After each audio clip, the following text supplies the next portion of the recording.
is a man called Maurice Friedman, who was a Polish engineer in Europe. He was headhunted by the Diwan of Mysore to start a factory in Bangalore.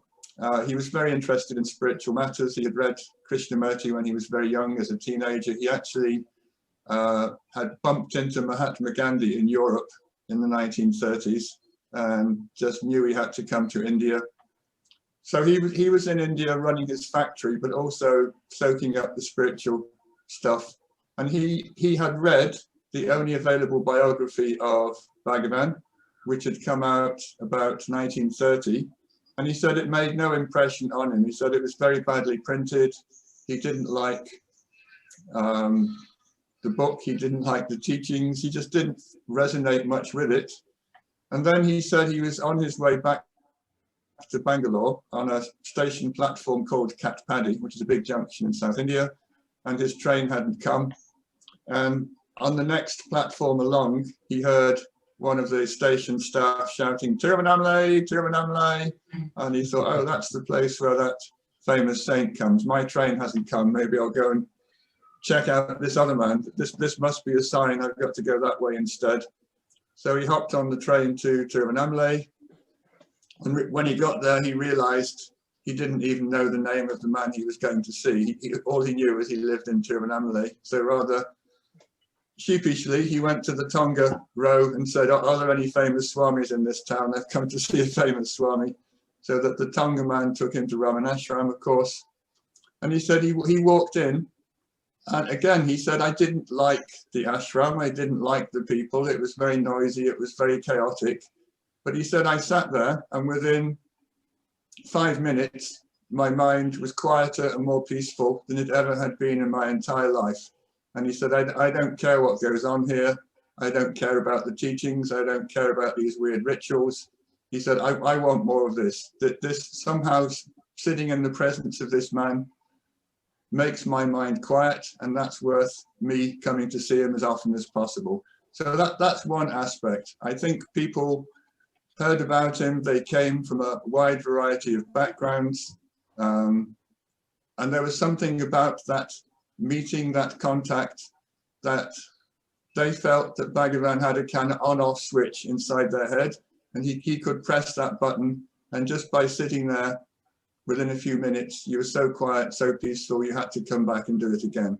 So that's one category of people. The next one is, there was a devotee called Narayana I. He was actually the opposite in a way. He had come to Tiruvannamalai with his family, or rather to stay with his family for the Deepam celebrations, which even then were very crowded. So there were probably 100,000 people squashed into all the available space in town.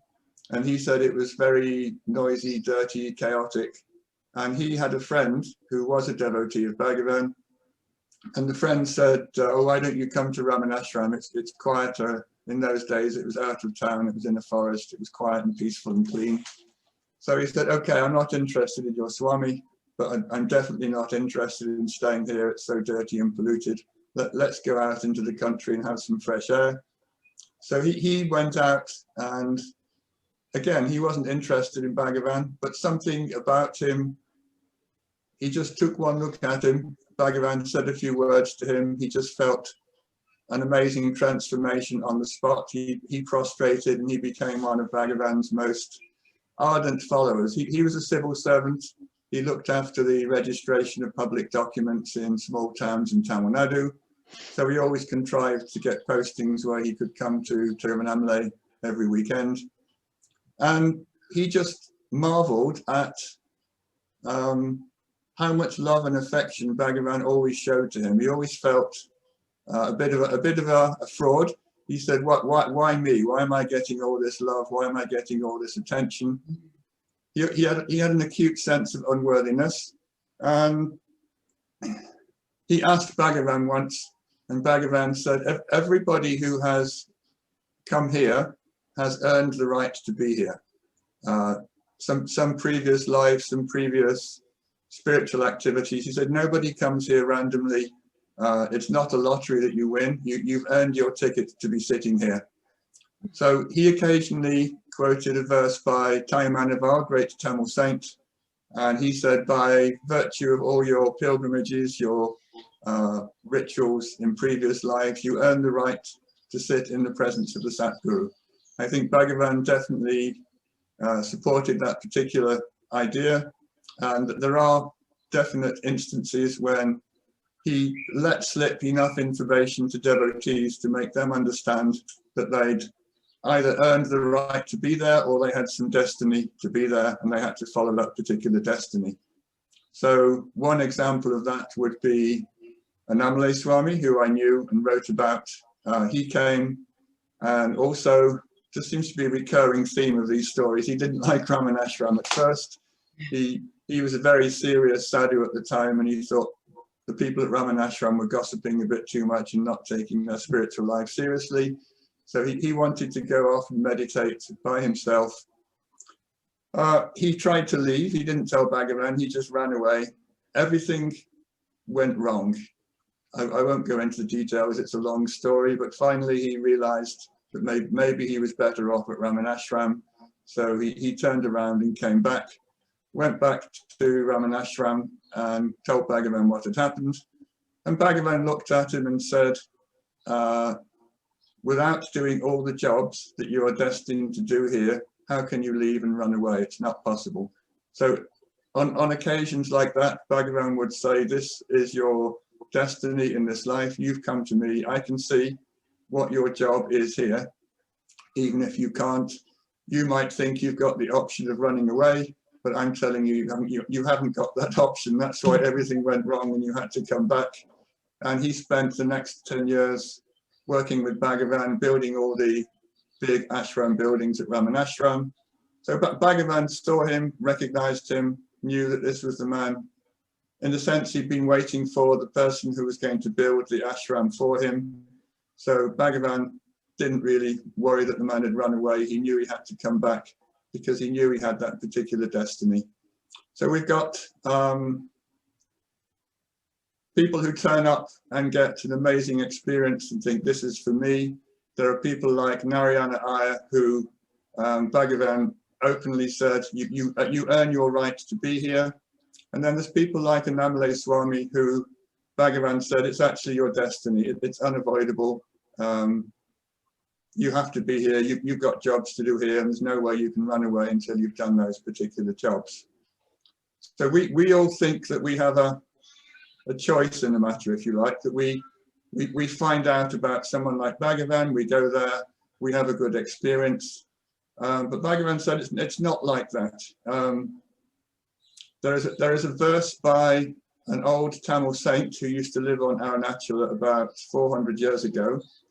Bhagavan liked it so much, I think for about 10 or 20 years, it actually appeared as a kind of benedictory verse in his collected works at the top of his Arunachala poetry. And it said, Arunachala, you attract to yourself all those who are rich in jnana tapas.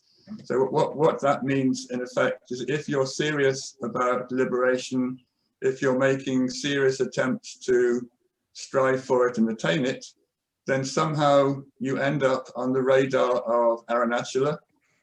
It notices you, and from that moment on, it's out of your hands. You might think you're making a choice to go there, but somehow Arunachala is aligning your future activities in such a way that you'll end up coming there, sitting there, still thinking it's all your choice, all your decision, but it wasn't. It was your passion for liberation somehow made a blip on the Arunachala radar, and that's what brought you to Annamale. So Bhagavan himself said that's what brought me here. People would come and say, I was attracted by your teachings or your picture, or somebody told me and so I've come.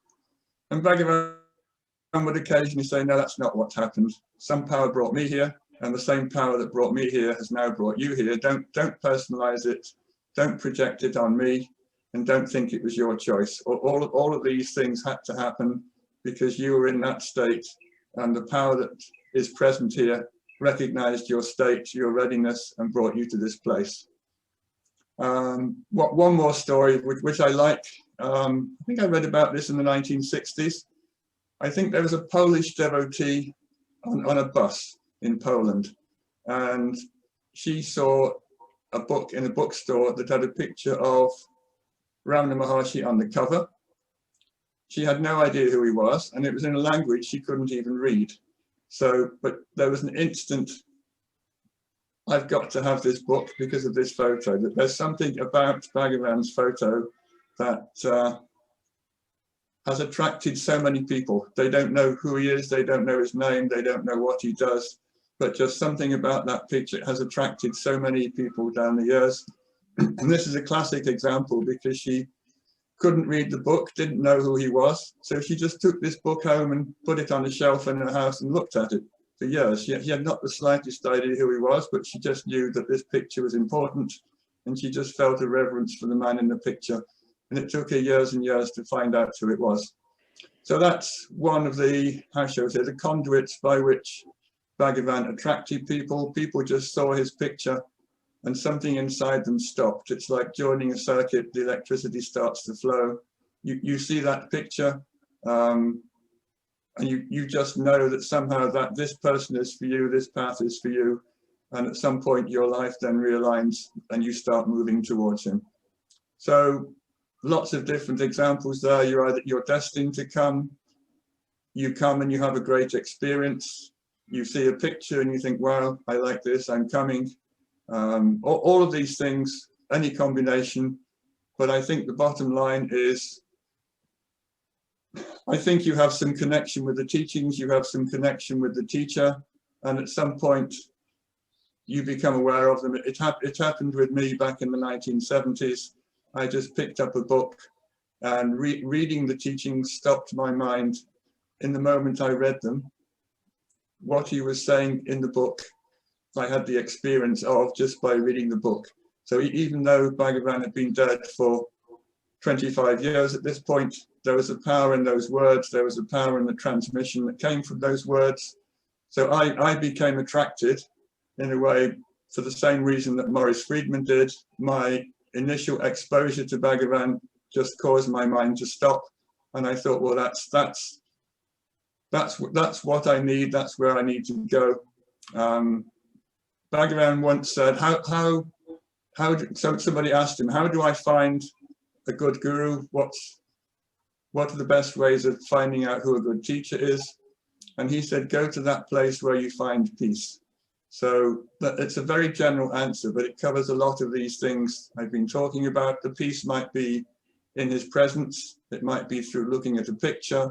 It might be through reading a couple of sentences. You make that contact, and something about that contact shuts your mind up, and you think, yes, this is what I needed. I want more of this. And from that point on, you're, I would say, on the payroll, but you're irretrievably in there and you can't escape. So that would do for question one. Yeah, looking at you is, what does it mean to be on a spiritual path? And what is this enlightenment that we talk about, we hear about, or awakening? What is it that we are really seeking? If you can just say a few words. Okay. Let's start with Bhagavan's own experience when he was 16, because I think developing that answers this question quite effectively. So he was a normal 16-year-old, and he had an intense fear of death. And instead of running away from it, he looked into it. And he was imagining what would die and what would survive the death of the body. So part of this process was himself spontaneously asking a question: who is the one who sees? Like what is the perceiver inside me that sees a world external to myself? So this was the crucial question that for the first time in his life arose in him. It was part of this process of trying to understand what was, if you like, real and permanent, and what was transitory. He knew that there was probably something in himself that would survive the death of the body, and he was trying to find out what it was. It was very automatic. There was no intellectual thinking about this. He just wanted to know who is this person inside myself who regards himself as a person who sees an external world outside of this body? And he said, in answering that question, his sense of being an individual vanished completely. His sense of being somebody who occupied a time and a space vanished, and he became the substratum. He became Brahman, Atman, all in one go. It didn't take more than a few minutes, but this was the core of what he tried to talk about, what he encouraged other people to pursue for the rest of his life. So what is the spiritual path? What does it mean to be on the spiritual path?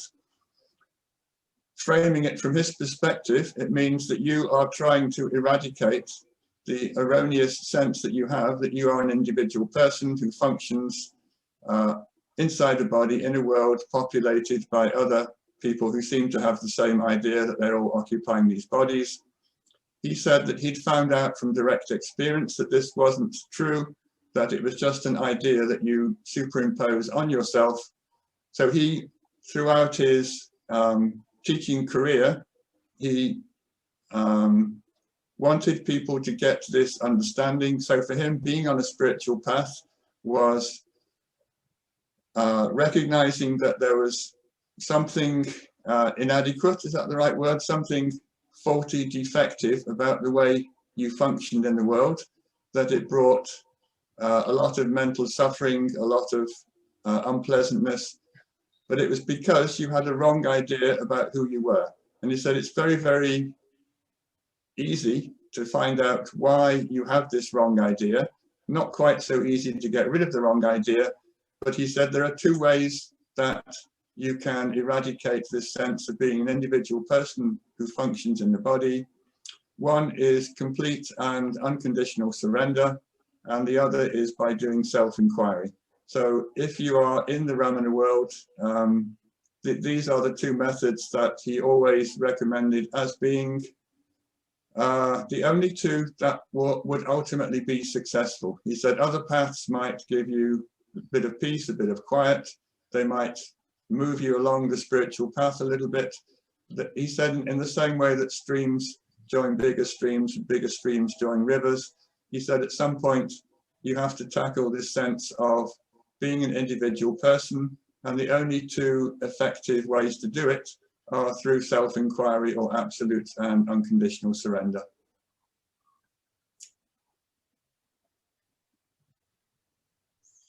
Is it possible for every person to achieve enlightenment if they really wanted to, with or without the help of a guru?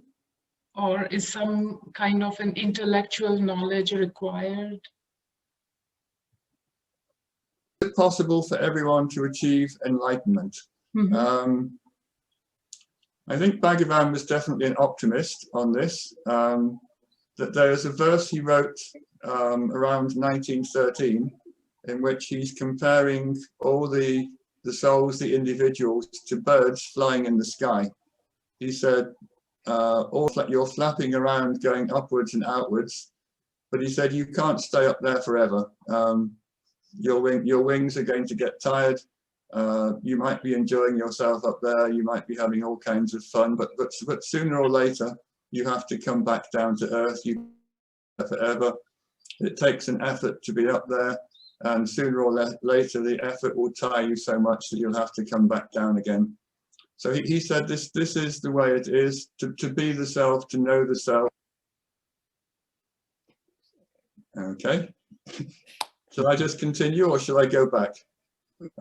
So he said it actually needs an effort to pretend that you're not the self.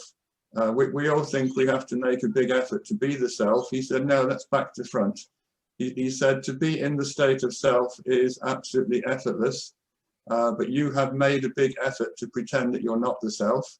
And he compared this to the birds flying around in the sky, and that sooner or later they get absolutely exhausted and they'd have to come back down and rest on planet Earth again because their muscles wouldn't sustain flight anymore. So he said, this is what you're doing. You're up there, you're flapping around. sooner or later you'll get tired and you'll have to come home again. And when you come home and stop making the effort, that's the self, that's where you started from, and that's where you'll come back to. So there's a lovely story, which I was editing and translating a book about 15 years ago by a devotee called Natyananda. And I padded it out with some stories that I found in one of his notebooks. And there's a story that I really, really liked. Around that time, Bhagavan was living in a hall which had originally been built as a dining room kitchen for the ashram. But at the last minute, its use was changed and it was turned into a hall for him. But by then, it already had a cooking area. There was a big fireplace in one corner and a chimney going up through the roof. This is the old hall. I don't think a single meal was ever cooked in there. So there was this redundant chimney in one corner of it. They put some chicken wire on the top to stop birds flying in, but the bottom end, the fire end, was open. And Natyananda reported that one day a bird flew into the hall and got into the bottom end of the chimney and was frantically flapping its way up the chimney, trying to get out of the top. And of course it couldn't, because there was a wire mesh at the top. And Bhagavan watched this for a while and went back to his bird analogy, and he said, this is what you're all doing. He said, you all are frantically flapping upwards and outwards, trying to escape, trying to get away. You haven't understood that safety is down at the bottom. You have to stop flapping. You have to stop banging your head against the chicken mesh at the top of the chimney. When the bird is exhausted, it will finally come down and we can pick it up and put it outside again. He said that this is the way you are. You're making all these efforts to go outwards, not understanding that the only beneficial way to proceed is to keep quiet, to stop moving, to go back where you came from, to come back to the ground, and then you'll be safe there. But so long as you have this ridiculous idea that you can escape upwards, then you're going to continue to impose suffering on yourself. You're going to keep banging your head against metaphorical meshes of chicken wire at the top of the chimney. You'll suffer, but sooner or later you'll run out of steam. You'll fall down the chimney, will scoop you up, and you'll be out and you'll be safe. So that was the bird story. Now, is it possible for everyone to achieve enlightenment?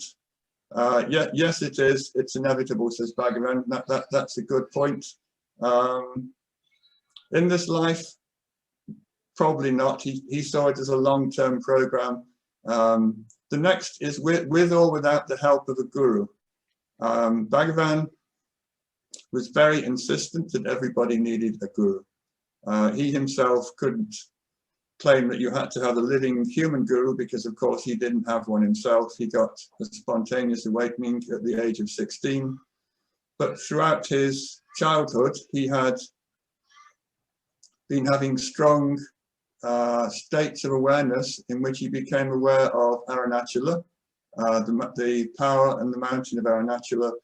In his poetry, he said it was the power of Arunachala which ultimately brought about his own liberation. The proximate cause was the death experience, asking himself who is the one who sees. But he said prior to that, there was just a strong feeling of silence that he got because Arunachala kept intruding into his consciousness as a child, and he was having these long periods of intense silence as a young boy. And I think they matured him to the point where at the age of 16, he was able to ask himself, who am I once, get the right answer, and be completely liberated. So he never actually said, Arunachala is my guru. It's one of his little oddities, like not allowing his voice to be recorded. But he always said it was the power of the mountain. He said Arunachala is the guru. He said the power of Arunachala is what liberated me. But he never kind of joined the dots and said Arunachala is my guru. He kind of walked around it a little bit. So he said you have to have a guru, and that guru is, in a way, the unmanifest self in a form that you can focus on or be caught up by. And as a combination of your own spiritual effort, through that effort, the power of this guru, in whatever form it's taken, finishes the job off. He said, you can't do it by yourself. Mind has no capacity to eliminate itself. All it can do is attenuate itself to the point where it's not interested in extroverting anymore. And when it gets to that point, then the power of the self, through whatever form you associate the divine with, that power will take over, consume your residual attenuated self, destroy it, and from that point on, you're liberated.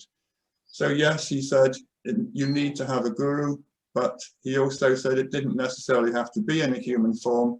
But in my experience, it's very, very rare for anyone to get it. Without someone in a human form, you have to be a truly exceptional being of the category of Ramana for it to happen through the formless self.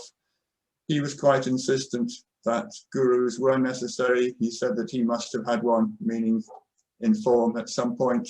And I don't think he ever told anyone that a guru wasn't necessary.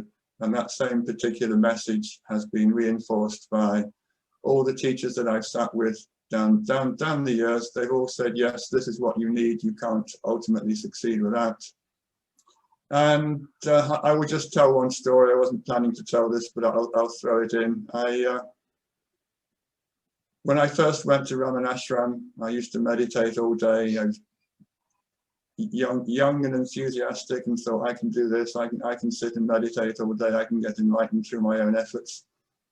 And then after about a year and a half, I walked into a room where Lakshmana Swami, one of Ramana's old devotees, was sitting. He lived in the next state. He'd come to visit Ramanashram. He used to come once or twice a year, and so one said, go and see him. He realized himself in Bhagavan's presence in the 40s. I'd never heard of him. And I thought, well, I'll go and have a look at him. And I went there and I sat in front of him, and he looked at me for about 2 or 3 seconds. And in those 2 or 3 seconds, I was more quiet, more peaceful, more everything good you can possibly think of than in 18 months of meditating 8-10 hours a day.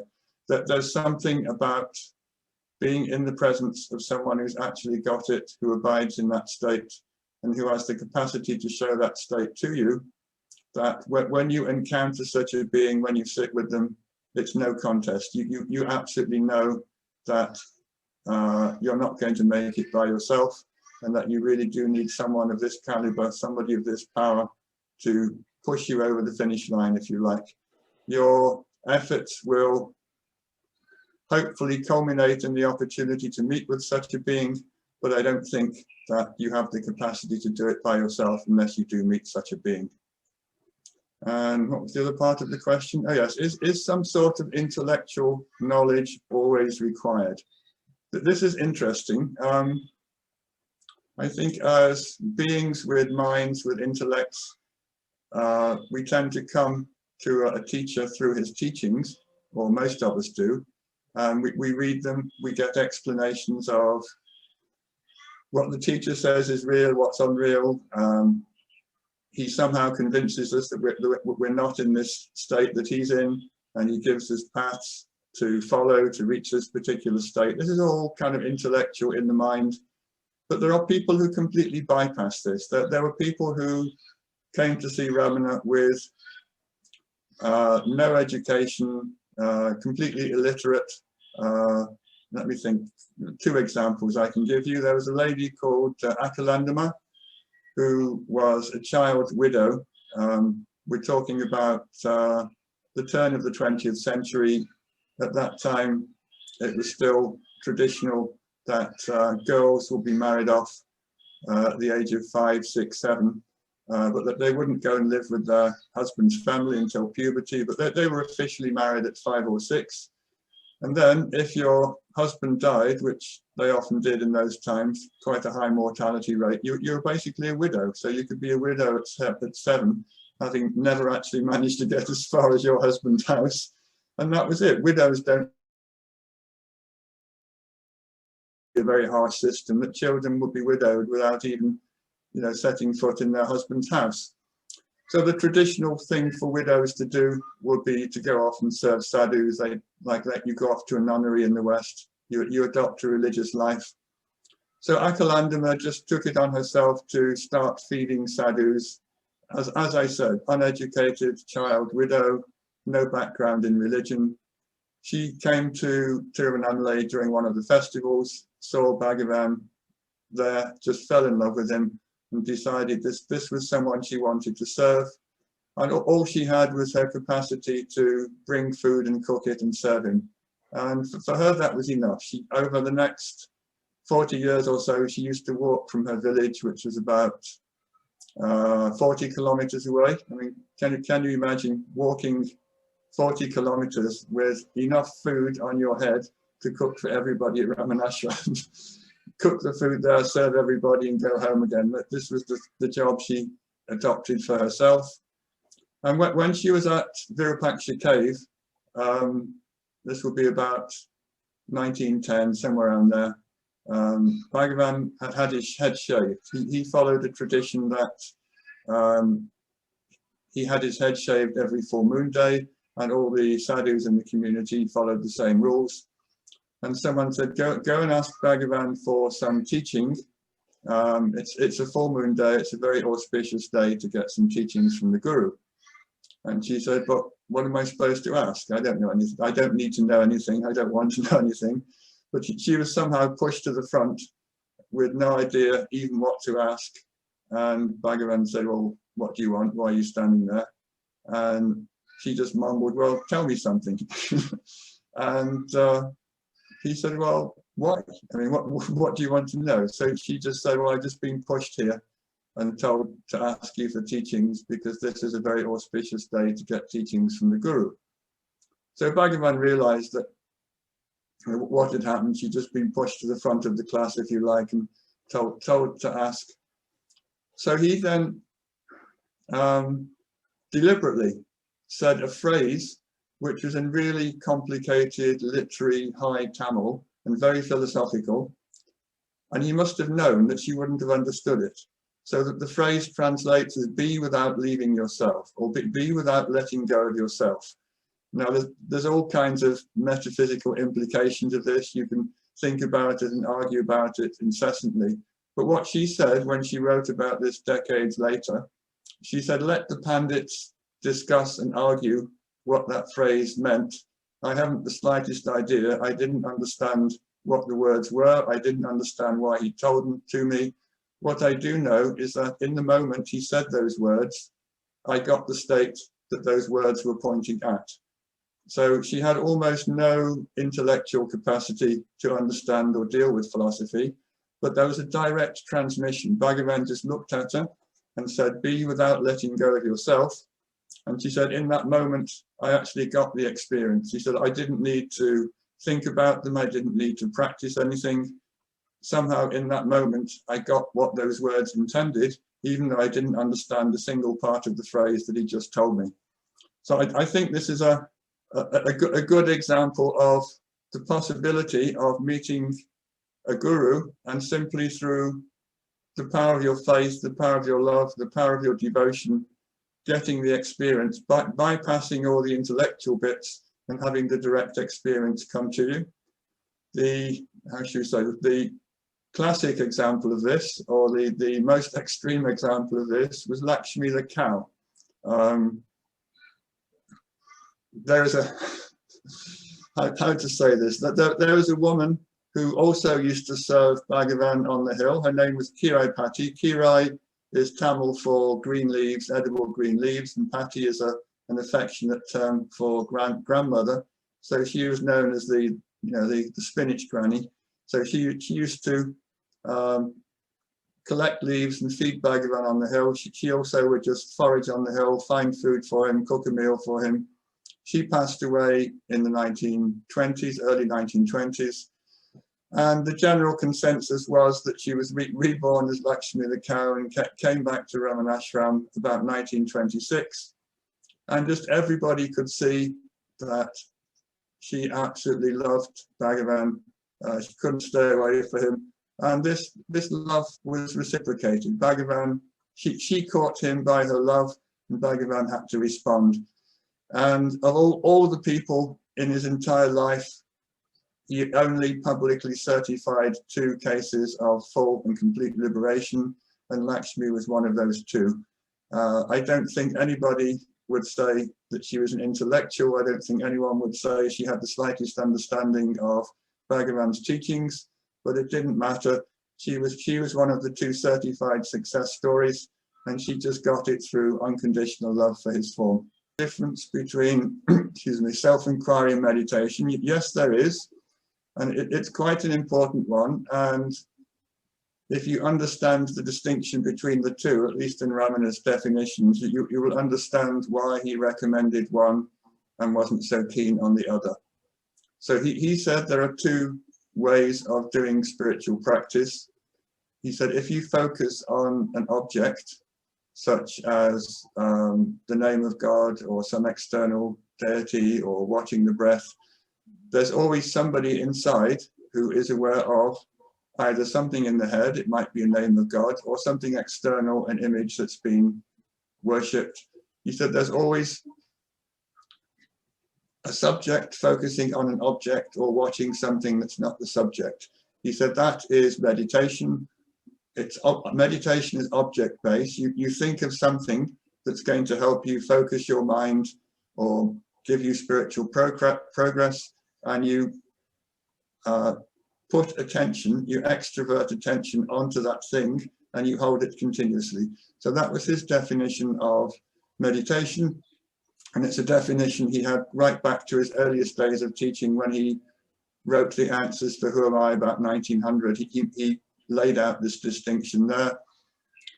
Self-inquiry, on the other hand, is being subjectively aware of your sense of being an individual I.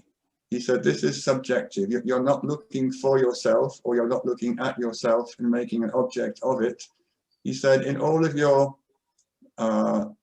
thoughts, activities, there is always somebody inside who takes ownership of the thoughts.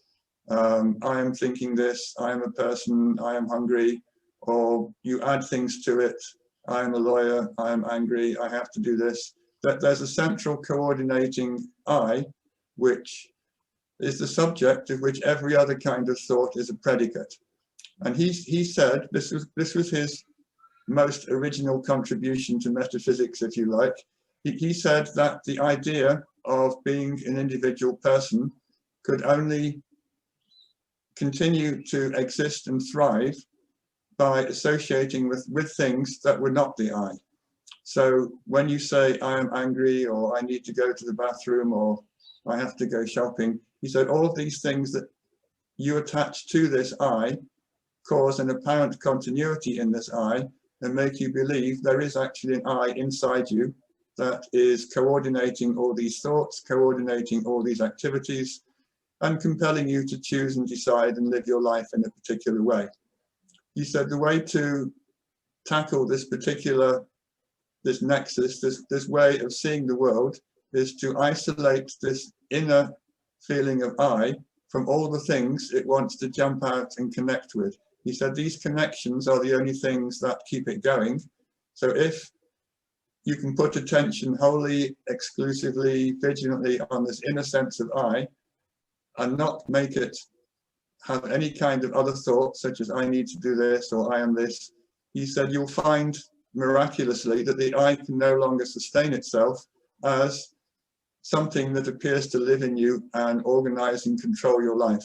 He said if you can stop all these connections from happening, you'll start getting more peaceful, more quiet, more still, and then this I will slowly withdraw back into its source and disappear, at which point there'll be an aha, wow moment, and you'll understand and appreciate that your idea of being an individual person came into existence because of all these identifications and associations that were making you think that there was somebody in there who you referred to as I and who was conducting your life. He said it's all an overlay, it's all a superimposition. There is no I in there who has to make choices, decisions, who has to have all these predicates to validate self-existence. He said you are the self all the time, but by processing all the thoughts, processing all the incoming sense impressions, you create an entirely false I inside yourself who thinks, I am the person who has these thoughts, I am the person who is performing these actions. And he said the way to stop this, it's like a piece of malware in your brain. He said the way to stop this program from functioning all the time is simply to stop the I from reaching out to make these connections. It has to rest in its own unattached state, and it can't survive by itself. So when it stops making these connections, it subsides and disappears. So these are the two fundamental ways that you can approach trying to get enlightened. Bhagavan said meditation on an object is good. He wouldn't diss it. He wouldn't ever discourage people from following these paths. But he said ultimately you have to challenge the I that wants to be devoted, the I that wants to watch the breath or repeat the japa. He said while that I is there, meditation isn't going to get you liberated. It might make you very quiet and peaceful, but the coordinating I is not going to go. He said for that, you have to inquire into its nature. You have to stop it making connections. You have to stop it reaching out. And if you do that successfully, it will go back to its source and disappear. So that's first part. Then the next bit was, what advice would Bhagavan give us if we met him today? Okay. Well, let's assume in a parallel universe he never died and that he's now, whatever, like 120 years old.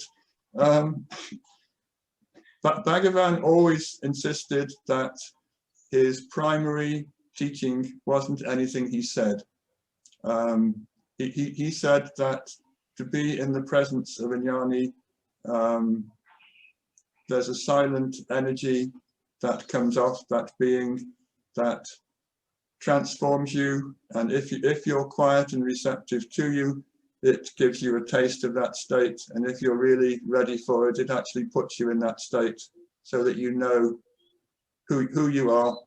So that, he said, the silence that comes off the liberated being is the primary teaching. And I think were he to be still sitting there aged 125 or whatever, that the power of that silence would not have diminished in any way whatsoever. That there are some lovely stories of 1950 when he was 70 years old, very sick, very enfeebled, apparently in a lot of pain, but he said he wasn't. He said, that's because you think I'm a body, you think I'm suffering, I'm not. But people would come and he would look at them, even in his final 2 or 3 days. And one lady just said, I knew he wasn't the body, he just looked at me, and in that moment I recognized my own self. The power was still there, his body was crumbling, it was disintegrating, he looked like he was in incredible pain, but underneath it all there was a substratum of silence, of peace. And if you went to him with the notion, I'm in the presence of divinity here, I'm in the presence of self, and if you looked at his eyes and ignored all the bodily sufferings, then that same power was still there. It was still going on, and you could still receive it irrespective of what the condition of his body was. So that's one level of the teaching. Philosophically, I don't think what he said didn't change much. He wrote his first teachings down about 1901, and throughout his entire life they didn't evolve. He wasn't like a philosopher who read new books and picked up new ideas or argued with people and got new points of view. He knew the truth of who he was at the age of 16. He attempted to explain as best he could what that experience was and how it could be discovered. Generally, he used the Advaita terminology because he said it had enough of a similarity to his own experience for it to be a useful vehicle for him to explain what the experience was and how it could be discovered. And over 50 years of teachings, his basic message on what was real, what was unreal, and how could the real be discovered, it didn't change. So what kind of advice would he give if we went there today. The same advice he gave to everybody who went over those 50 years. He wasn't going to update his teachings. He wasn't going to go modern and find some new ideas to give out to the world. What's true and what's not true, what you take yourself to be, these things don't change historically. If you read the teachings of the great masters of the past, they were saying the same thing 1,000 years ago. I don't think Bhagavan needed to update his message or have a new idea for a new generation. Everybody has the same problem, and the same problem has the same solution, and he would give it to you. In fact, he would annoy people by having a one-size-fits-all response to just about every question that you could ask. Who is asking the question? Who wants to know this? You might go up and say, why is there so much suffering in the world? Or whatever your question is or was, he would say, to whom does this question arise? To whom does this world appear? This world that you think is full of suffering. You tell me the answer to that question. And then if you find out the answer to the question, don't listen to me telling you. I'm saying find out the answer to that question, and your question will disappear, because the person to whom the question arises, the world that appears to that person, if that person disappears, the world goes with it. It invalidates, it undercuts every possible query that you could ask me. So go off and do that. Come back when you've done it. And then if you're still interested, we can have a discussion. But until then, follow my advice, because that's the most useful and beneficial thing that you can do. So that's next. The first level is the silence. That would be the same. The second level would be the general advice and message, which isn't going to change. But on top of that,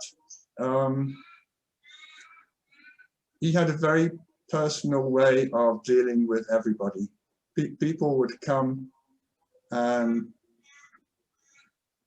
they would come with their problems. They would come with all kinds of odd circumstances.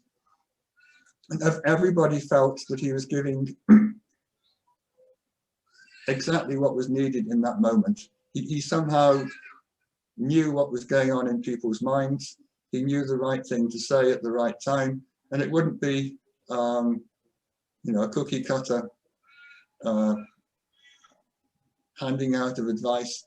Everybody got something very personal, and people would find that if they listened to him, if they followed his advice, then whatever he recommended would turn out to be good, turn out to be beneficial, not because he'd analyzed a situation and found out the best piece of advice for that particular person.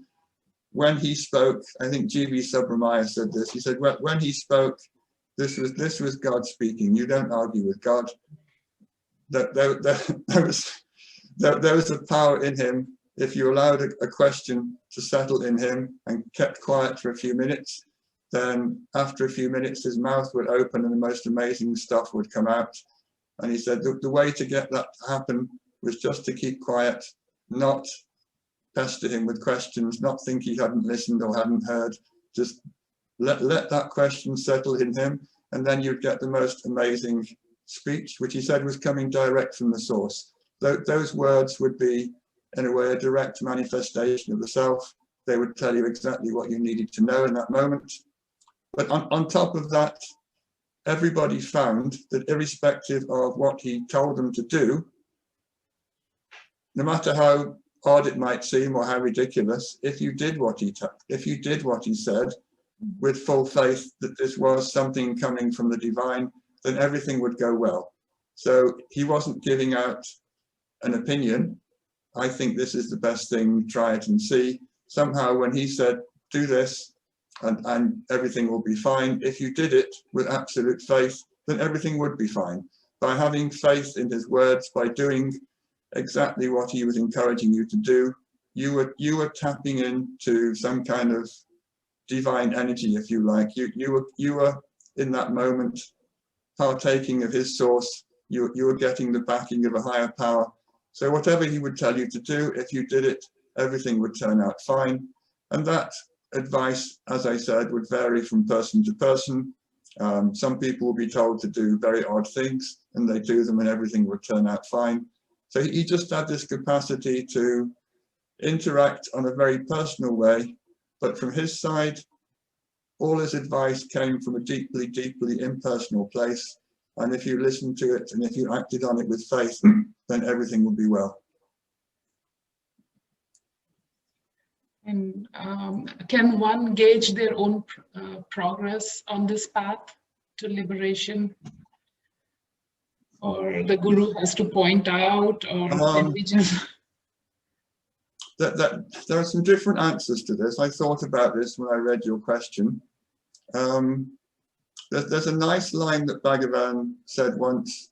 Somebody asked him this question, and he said, to whatever extent you are free of unwanted thoughts, to that extent you can say that you're making progress. So that's a very nice litmus test, if you like, but I don't think many of us can honestly say that we spend our days free from unwanted thoughts. So we might feel that we failed that particular test. And then I was reminded of another statement which I got from Lakshmana Swami. I told you about meditating all day and then meeting this amazing man and having him look at me for 2 seconds. So this is the same man. He said, he had this lovely little phrase he used to say once in a while. He said, it's the guru's job to ascertain the progress, and it's the disciple's job to make the effort. The disciple can't ascertain his progress, and the guru can't make the effort for him. So that there are two entirely separate fields of activity, if you like. The guru can look at you and he can know absolutely how far you've come, whether you're going in the right direction, but he can't reach out to you and grab you and pull you. You have to make that effort. You have to move in that right direction, and he knows whether you're succeeding or not. You have to make that effort, and if you make the effort, you get some reciprocal power, reciprocal grace from him, but you yourself have to take those steps. You yourself have to make those efforts. And what he used to say, and what all the other teachers I've been with say, is that so long as you have a mind, so long as you think, I'm a person in a body, I function through this mind, you set up a screen. You can't evaluate your own state of mind while you're in that mind. The only way that can be done is to have someone who hasn't got a mind to look at you and say, well, yes, that's, you're doing okay, you're doing fine, although he probably wouldn't tell you anyway. So if you think that you're a person, that you function through a mind in a body, then you don't have a valid instrument to detect how far you've got and how far you have to go. I used to read a lot of saints' biographies when I was young, and quite a lot of them, you know, right up till the day before they got liberation, will be saying, oh, I'm a miserable sinner, I can't control my mind, this is terrible, when will I ever see God? So here you have the people who've, you know, spent lifetimes working away, and they're within one day of getting enlightened, and that they think they're in a terrible state and they're never going to make it. So I think that illustrates Lakshmana Swami's point very well, that while you're enmeshed in mind, you don't have any kind of valid perspective to look at that mind and say, I'm almost cooked, or I've got a long way to go. So that's the second one. But then the third one, I think this is a famous quote from, is it Ramakrishna, I think? He said that you have to want God, you have to want liberation as badly as a man whose head is being held under the water wants oxygen. That's again, that's a rare category of people.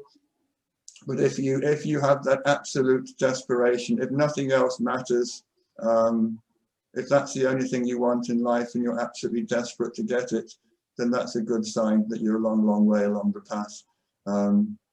I think Papaji had an update of this. He said, imagine your clothes are on fire and your only solution is to run 100 yards and jump in a river, and you're racing off to the riverbank about to launch yourself into the river. If somebody along the way says, hello, would you like to come and have a cup of coffee with me? Do you listen to them? Do you listen to them, or do you keep running and jumping in the river? He said, when the only thing that matters is getting into that river and dousing the flames, when nothing else along that 100 yards is going to distract you or make it seem worthwhile that you should stop and do it, when that's the only thing that matters, when you have that absolute passion that nothing else is important except dousing those flames, that's when you get it and not before. So that again is, I would say it's discouraging, but I think there are two extremes. You either want it so badly that nothing else matters.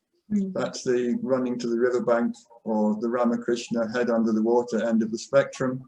At the opposite end of the spectrum, you have to be so completely desireless that absolutely nothing matters. So you have two of the spectrum. One is complete desirelessness, and that's surrender. And at the other end, you have this, I want it more than anything else, nothing else matters. And that's when you get it. And unfortunately, I think all of us are somewhere on that spectrum between absolute desirelessness and absolute 100% desire for liberation. And that's why we don't get it. We're not at the extreme either ends, we're stuck in the middle. So what did Ramana Maharshi mean by, when he said abide in yourself, what did he mean by that? And is it possible to abide in oneself while being actively involved, in life, in this world? If you're actively involved, and can you still abide in yourself? Well, obviously you can, because again, if we have some case studies, the jnanis manage it quite well. Bhagavan functioned very normally. In his early life, he was in samadhi a lot, or in a state where he wasn't bothering much with the world. But for the last, shall we say, 40 years of his life, he was fairly normal. He interacted with the world. As he got more and more famous, his daily jobs, his obligations, his commitments increased. He was the ashram cook. He designed its buildings. He looked after the ashram animals. He sat on the sofa. He interacted with everybody. He had management decisions run by him several times a day. All of this, he said, took place on a background of permanent abidance in the self.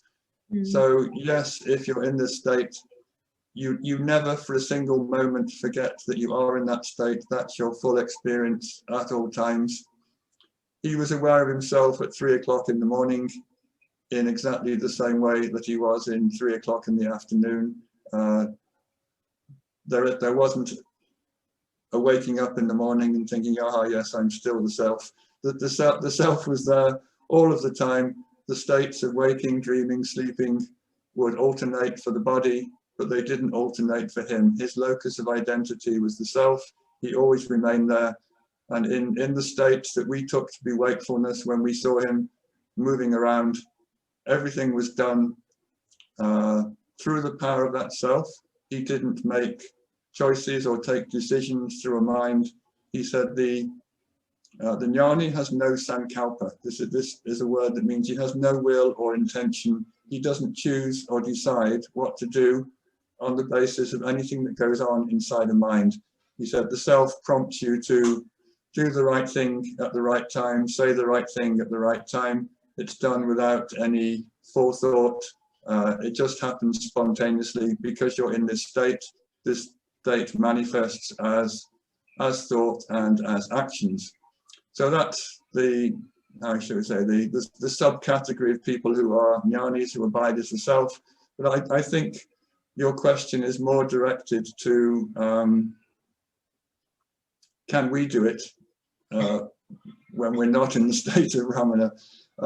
This is very interesting.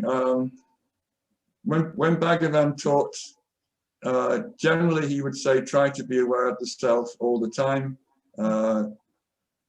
Whatever else is going on, just have this background inner conviction that you are the self. Try to function from that place. But I won't say we were very poor students, but I don't know anybody who ever managed to succeed in doing this. So don't beat yourself up because you can't do it. I've talked to many old devotees, people who spent decades with Bhagavan, and they all laughed and said, no, well, he told us this every day, but we couldn't do it. The classic example that I always point to when people ask this question is Untitled Swami.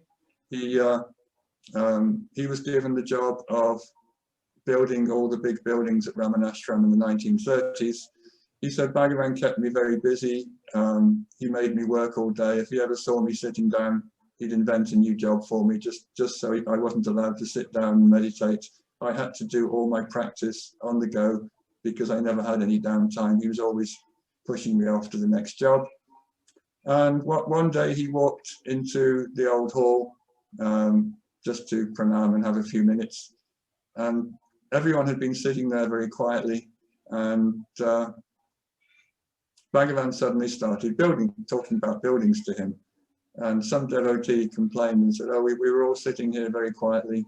Why did you suddenly start having a building discussion with Untitled Swami? And Bhagavan laughed and he said, I had to. His mind is so full of building thoughts. I was instantly prompted to talk buildings to him. That's what the jnanis are like. They talk to your mind, not to what you're saying.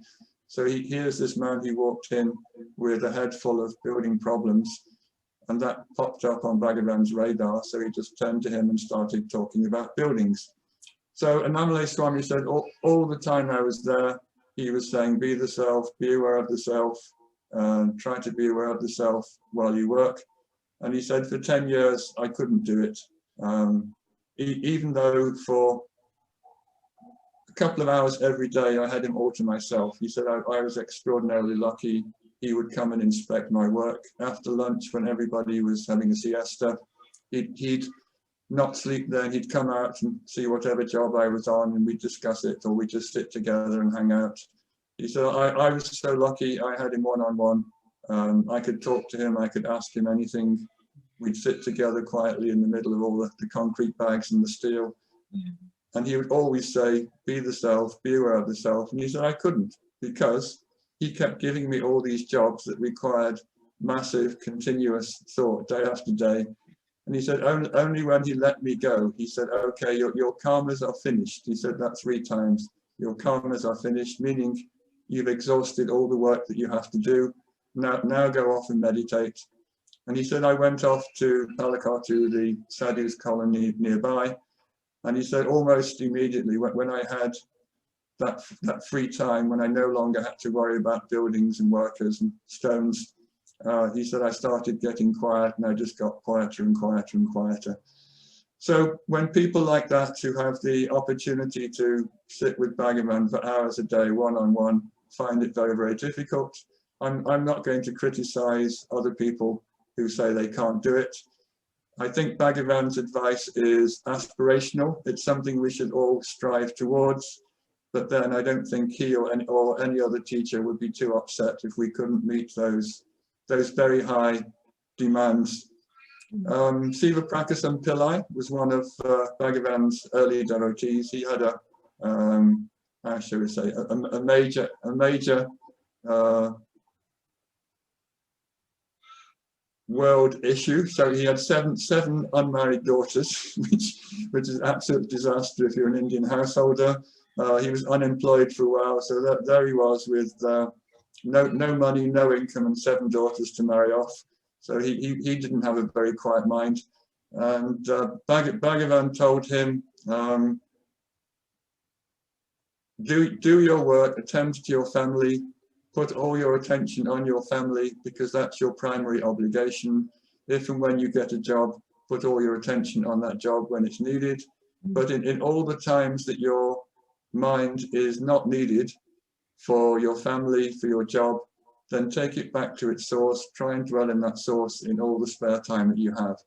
So I like this advice. It's a very good intermediary piece of advice for people who are not strong enough to be aware of the self all the time. It's a pragmatic solution that we all have a script, we all have a destiny, and that destiny involves us being worried about things, thinking about things, trying to get things done. Bhagavan said, oh, okay, don't give up your job, don't give up your family, that's not going to solve any problems. You have to take your mind with you wherever you go. If you've been given a destiny that involves a job or a family, then do it to the best of your ability. But in whatever spare time you have, go back to that state of silence, dwell in that silence. And I think what he's saying is this is like accumulating silence in the bank. It's like the more you meditate in your spare time, the more you take your mind back to your source, the more you learn to abide in that silence when your mind isn't required for worldly activities, the more credit you rack up in your silence account, so that when you do walk into your living room and the kids are fighting, or you get summoned to the boss's office and he shouts at you, you walk into those situations armed with a large credit balance of silence, and you can go in with a smile and conduct your business with the accumulated silence that you've run up in your spare time. So this is the advice that I generally give to people nowadays. Don't worry that you can't follow Bhagavan's advice. Almost nobody could, including his very close devotees. But at the same time, don't give up. Don't waste your time. Whatever spare time you have, put it back into the self, put it back into the inquiry or the surrender. And then when you do have to deal with the world, you'll be in a much better position to deal with all its problems. Lisa has the next question. Thank you, David. This is so lovely. So this is a little bit long of a question, but I felt compelled to ask this because I know have followed so much of your history. Anyway, your research and your direct experience has made you very familiar with Bhagavan and Nissagadatta and Papaji's teachings, and also their apparent personal characteristics. Seemingly, these men have made a deep impression on your life. You mentioned in one interview that the I Am That book, Nissagadatta's book, had such a powerful effect that you could only read a page or two at a time.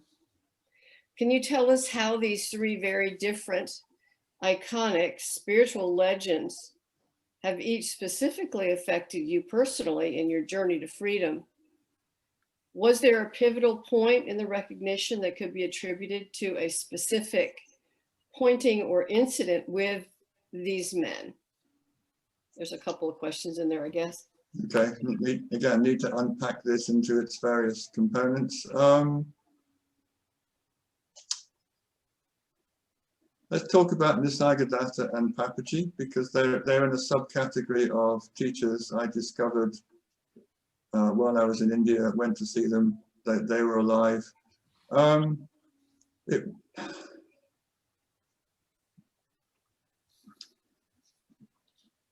It wasn't what they said, I think. It was the presence. I think you become convinced by direct experience when you're doing this sort of thing. There are lots and lots of teachers in the world who are very articulate, who present the teachings very well. They're good with words. They seem very personable, charismatic, but they don't have the power to look at you and shut you up the way that the genuine article does. I remember I had a little discussion with Nissagadatta, and I said, I discovered you through your words in this book, I Am That, which you mentioned. I felt compelled to come and see you. I felt the power in those words. Is that because you were here and those words were just a kind of way of getting me to come and sit here? Is there a power in these words, and will it still be there in 1,000, 10,000 years time? And if you're a jnani, there's only one answer to that. He said the power of the self is not circumscribed by time or space. There is a power in those words, and if someone picks up this book in 10,000 years time, then they'll get the same experience, they'll feel the same power if they're in the same state of readiness. So he didn't seem to think that proximity to the teacher was necessary. He said if you are in the right state, the words will move you and silence you. And he said there were teachers 1,000 years ago who they were saying the same thing as Adi Shankara. So around 1,000 years ago, Shankara was talking Advaita. Lots of other people started talking Advaita. And Nissagadatta said, look whose words have survived. Well, we all read Shankara's words, we all revere his teachings, because he had the power to say those words. They were coming from his direct experience. When he told you something, he wasn't giving you a piece of information, he wasn't giving you a conclusion. He was talking about the self from the standpoint of the self, because he'd experienced that self, because he was established in that self. And when he said something, that source, that power, imbued those words with power.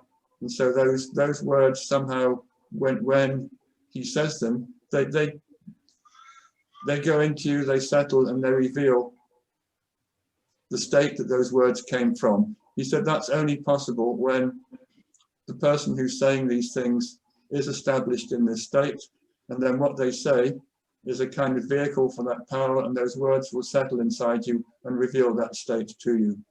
So I think this is something that definitely happened with Nissagadatta, that he would, for the last year or two of his life, bang on endlessly. Like sometimes you think, God, this is boring. He'd say, you are consciousness, you are the self. Very classic, traditional. And you'd think, oh no, not again, say something different. But some days you'd sit there and you'd think, hey, he's not giving me information. He's actually describing the state that I'm in right now. So something would click inside yourself, and you'd recognize that he was giving you a kind of very accurate description of the state that you were in at that moment. So somehow, by saying these words, by imbuing those words with power, those words would settle inside you, and they would kind of, in his words, they'd bloom and flower inside yourself, and they'd reveal the experience of what he was talking about. So that this, I think, was for me a very good, one of my first proofs, if you like, of the benefit of sitting with such people, is that they have the experience. They can tell you who you are, and there's such a power, such a forcefulness in the words that they use to tell you who you are, that you have no other option but to accept those words and become the state that those words are talking about. So that this I think was what I got from Nissagadatta, an immense power conveyed through the medium of argument. Like Bhagavan used to keep very quiet and still and transmit in silence. Nissagadatta used to argue with you and shout at you, but the net result was the same, that there was something in those words, there was a power that showed you who you were, if you were willing to put up with the shouting and the screaming and being told off every day. He could tell you who you are, and if you settled into that space, then those words would reveal the truth of who you are. Papaji, again, completely different character, personality, but there was just such an awesome Shakti around him. I sat with him for 2 or 3 years in the 90s, and people would come from all over the world, many of them from not having much of a spiritual background. Often complete strangers would walk in off the street simply because they saw a big crowd and wanted to know what was going on. And they would get this experience. There was a kind of radiant corona of power in his proximity. And he said, it doesn't matter what I do, what I say. I can sit here, I can make jokes, I can read a book, I can read the newspaper, I can tell you to sing a song. He said, being here is the essential ingredient of this transaction. I will come here and sit here every morning, and something happens when people come inside this corona of power, if you like, and it doesn't matter what their background is, it doesn't matter what they've come for. If the right person comes on the right day, then inside them their feeling of being a separate individual person will vanish. And I saw this time and time again, 93, 94, 95. So many people would just walk in, and within 5 minutes, they'd just be laughing hysterically, or they'd look blissed out. And occasionally Papaji would say, okay, stand up and tell people what happened. And they'd stand up and they'd start talking like the Upanishads. These were people who'd never read a philosophy book in their life, and they just have this absolute radiant glow to them, and they'd start talking about their experience. So that was his siddhi, if you like. It was just, he recognized that if he sat there for 2 hours every morning, some power, he said, I'm not doing anything, I just have to be here. He had a very nice analogy. He said, I have a secretary called Miss Peace, P-E-A-C-E.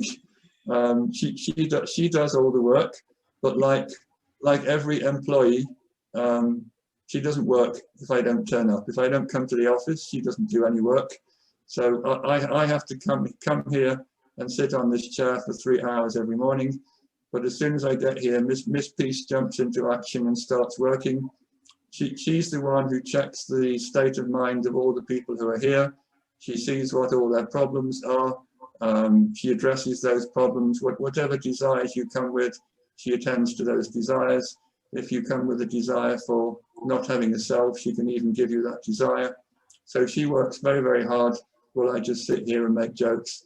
But if I didn't turn up and sit on this chair like every other employee, she wouldn't turn up for work either. I have to turn up for work and sit here. And while I sit here, Miss Peace springs into action and does all these things. And I mean, this was Papaji talking about a phenomenon in a very, how should I say, modern vernacular way. But Bhagavan had exactly the same perspective, but he phrased it in Sanskrit. He was a bit more traditional. Narayana Iyer, I talked about Narayana Iyer right at the beginning. He was the civil servant who looked after government registrations.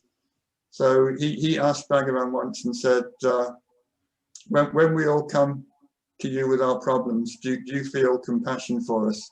And he said, of course not, which shocked Narayana Iyer. And he said, well, why do we bother then? And he said, because by abiding as the self here, there is an energy field which he called sanity. Sanity is a kind of presence or an energy that's a byproduct of sitting and abiding as the self. He said, you all come here, you've got your desires, you've got your problems, you want to make spiritual progress, you want some grace. It's nothing to do with me. My job is to be the self. I sit here and I be the self. But by being that self, by sitting on this sofa and being that self, this sanity, this energy field is created all around me. And whoever comes in gets whatever they need or desire through that sanity. Don't blame me. It's nothing to do with me. The sanity is a byproduct of me just sitting on the sofa, abiding as the self. I do nothing, but by doing nothing, this energy field is created, and that attends to all the needs of the people who come here, up to and including liberation. So he said, everything is done through that power, through that presence. It's nothing to do with me. So this is what I discovered and experienced through sitting with all these people. I sat with Nissagadatta. His medium of conveying this power was argument, but there was an immense power in the words that he threw at you. Papaji, he could talk philosophy, and occasionally he did, but I think he recognized eventually that it didn't really matter what he did or what he said, so long as he turned up for work every morning, that there was an immense radiant presence coming off him that did the work. And he told me once, after one satsang, we were going home in his car, and he said, you know, for years and years, I used to say, no effort, no effort. And then he said, finally, I realized that no effort was the right prescription for the guru as well as the disciple. He said, I can't accurately say who is going to benefit from my teachings. of course, I can see if somebody shows up, they might look to be in a mature state, and I might think, oh, this person's going to have a good experience. But as often as not, they don't. He said, often it's the people who walk in off the street with no background, no preparation. He said, my job is to be here, to be the self. And as I am abiding in that state, whoever is ready for that state, whoever has listened to my words carefully, is going to get some taste or some experience of that state. I asked him once, I said, do you recognize a distinction between mature devotees and immature devotees? And he said, no, I don't. He said, the only distinction I recognize is people who can listen carefully to what I have to say and people who can't. He said, that's the only distinction. He said, if you can listen to the words of the teacher in absolute silence, then those words will reveal the state of the teacher to you. If you instead store those words in your head, if you use those words to come up with new theories or arguments, and you want to have a discussion with him, you're wasting an incredibly powerful opportunity to have that state by allowing those words to settle inside yourself and reveal that truth to you. So that's something I got in common with Nissagadatta. He would say his words had the power. Papaji would say, if you listen attentively to my words, the power of those words will reveal the self to you. That, I discovered, was a very common factor for both of them. And then I talked a little bit about Lakshmana Swami. I'll mention him because he was another major influence. He realized the self with Bhagavan in 1949. And he wasn't a talker at all. In fact, he was very non-interactive, would be a polite way of saying it. He was almost a complete recluse for his whole life. For a long period of his life, he wouldn't meet people, interact with them. He went years without seeing anybody. He went years without speaking. But there was just such an absolute awesome presence around him, even though he never said a word. I would sit with him. He would look at you eye to eye, and just in that moment of eye-to-eye contact, your mind would stop completely. You didn't need words, you didn't need practice. This cut out the middleman completely. You could sit there and be looked at by him and by these other people, and the whole world would stop. The mind would stop, the world would stop. And it's very hard to explain this. But when I first saw him, I used to see him walking from his house to the place where he used to meet with people, and many times I just thought, well, this is God in human form. This is what we all incarnate for. This is the, if you like, the apotheosis of what it is to be a human being. This is what we all come here for. This is what we are all striving for. That this man represents the possibility of completion, the possibility of success. I think every time I looked at him, I thought, yes, this man has done it. That this is what we should all strive to do. That this is what we're all aiming at. And he's an absolute living embodiment of the conviction I've always had that it is possible and that it's something that we're all destined for sooner or later. In the days when he used to talk, he never used to talk very much. He used to say, self-realization is the only worthy accomplishment in this life. Don't waste it. Don't go for anything else. This is the only worthy accomplishment. Put all your attention on that. So this was another teacher in this tradition, if you like, who I just sat with him. I recognized my own sense of being with him. And I also recognized in him that the possibility of transcendence, the possibility of reaching an end of human suffering, of samsara ending. And I looked at this man and I thought that this is what it's all about. This is what millions of incarnations culminate in, that this is how you end up. When you reach that state, you may have a peculiar destiny.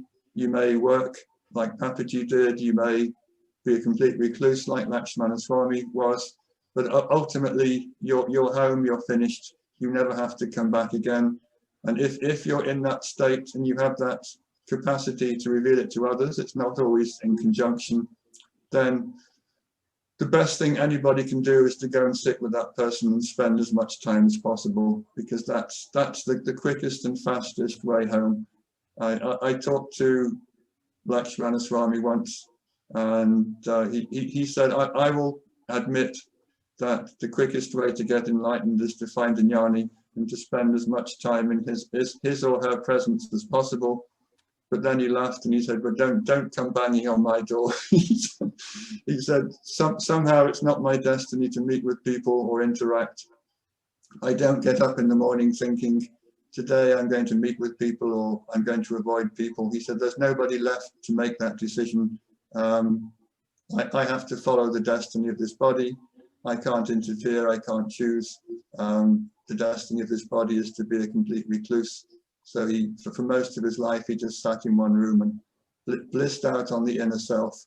But his advice was, if you get that opportunity, if you find someone who's in this state, who is willing to go public, then don't waste it. Spend as much time as possible as you can there. And that's the quickest way to get closer to what they are.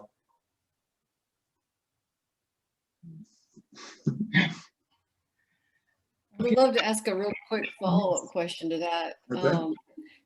Do you think, David, in your knowledge of who's alive now, there is an individual of that caliber existing? I get asked this question, I'm laughing, about 3 times a week by email. Right. But, That would be an easy answer then. I wish. If I'm being flippant, or when I was in India and I got this question 3 times a week, if I was being flippant, I said, well, if there was, I'd be there myself, sitting there. If you keep coming to Ramanashram and see me here, then you know I haven't found one yet. If there was somebody I could recommend who convinced me, yes, they're in this state, yes, they're publicly available, and yes, they have the power to communicate that state, go for it. But I have high standards. I'm not going to endorse anyone who doesn't meet my particular standards. I'm not going to be responsible for sending people to people I don't trust myself.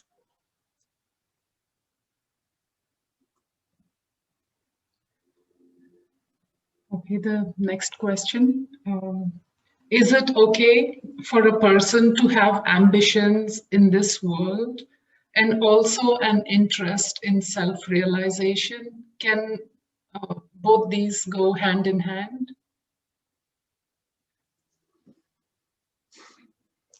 As I said earlier, Bhagavan never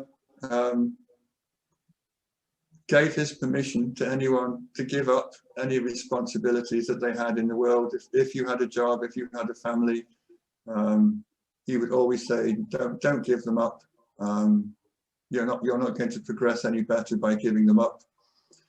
But at the same time, I think he said, try and do your destined jobs without the sense that you're the doer of them. Try not to be attached to the outcomes. This is classic karma yoga. Do what you have to do what you're destined to do, but don't invest your future in getting what you want in worldly activities. He said, do everything that you need to do. Don't skimp on your job, don't skimp on your family, put your attention on them. Recognize that this is your destiny, these are the things you have to do, but try in every other moment that's available to you to try and reach that self.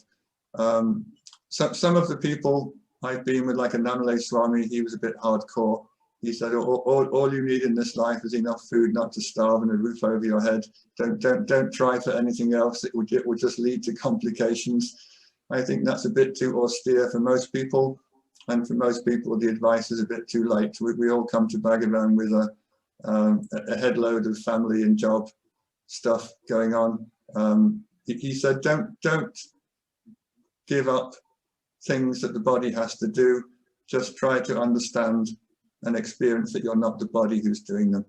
So I think it's good to cut down on material obligations if you can, but don't give up the ones that you've been stuck with. I do remember some young Indian couple coming to see Nissagadatta when I was there, It's the standard question of many Indians. They go and say, I've got a very busy life. I can't think about God. I've got too many things going on. How do I keep my attention on the self? How do I make time for my meditation? He was very patient with them, but his basic advice was, don't take on any new obligations, and every time you manage to wriggle out of one that you've got, rejoice.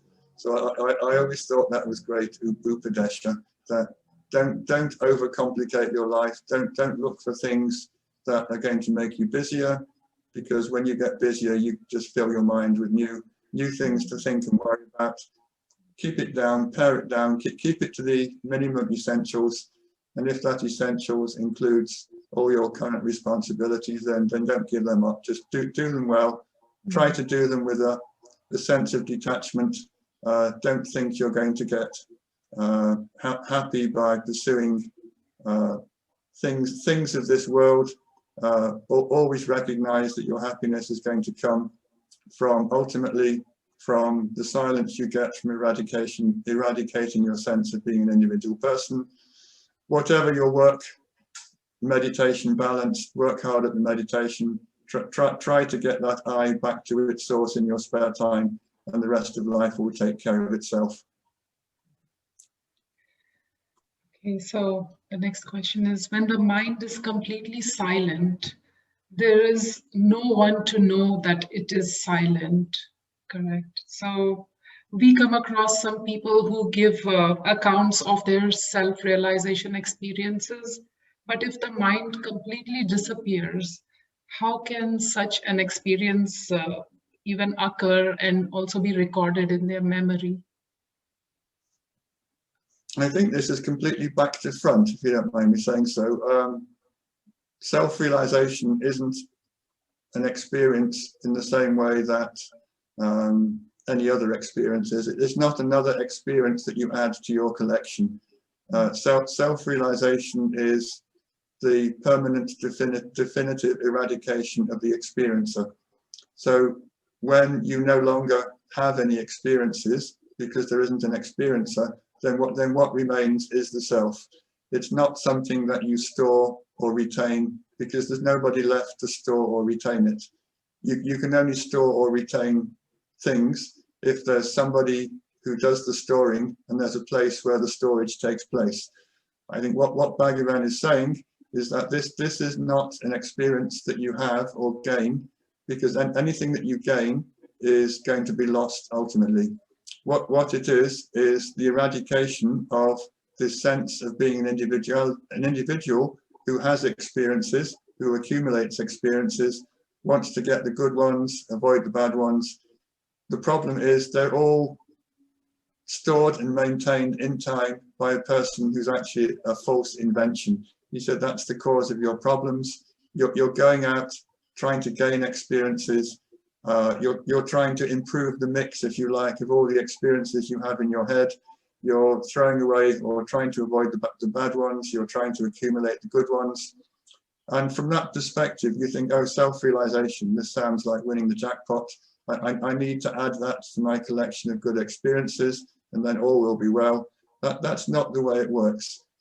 The way it works is that when you no longer have somebody inside who says, I am the doer, I am the thinker, when that entity goes, then the possibility to have experiences disappears, and you remain as you are, as you always were, and that's the self. It's not something that you attain or accumulate or keep or preserve.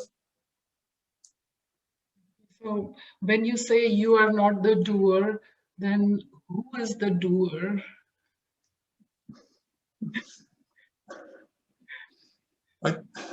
There's two answers to this. You can say that God is the doer. In Sanskrit, the word karta means God. It also means the one who does everything. If you're a theist, you can say that God is the ultimate doer, that God the self is performing all the actions. But I don't think you even need to invent a God as a middleman to explain actions. I think what Bhagavan experienced for himself and what he tried to teach everybody who came is that life can go on happily, peacefully, quietly, without a doer at all. You don't have to invent a God who's the ultimate doer. You don't have to pretend that you're the doer. There's an unfolding of what's going to happen. And if you jump in and say, I'm doing this, I'm responsible for this, I'm going to choose, I'm going to desire, I'm going to try and get this particular outcome, you just create a false self, which then wants to make new choices, wants to perform new actions. He said, when you eradicate that idea that I am a doer, I am somebody who has to choose and decide what to do next, when that I vanishes, then you recognize that there's an unfolding of manifestation, there's a withdrawing of manifestation back into the self. Nobody's doing anything, and certainly not you. If you want to believe it's God, fine, but you can actually get rid of God completely. Ultimately, nobody is the doer.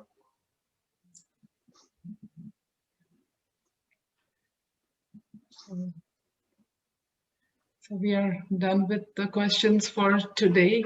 Maybe we can have another session. We've done our 90 minutes and a bit extra. So I think we've come to the end of the question list.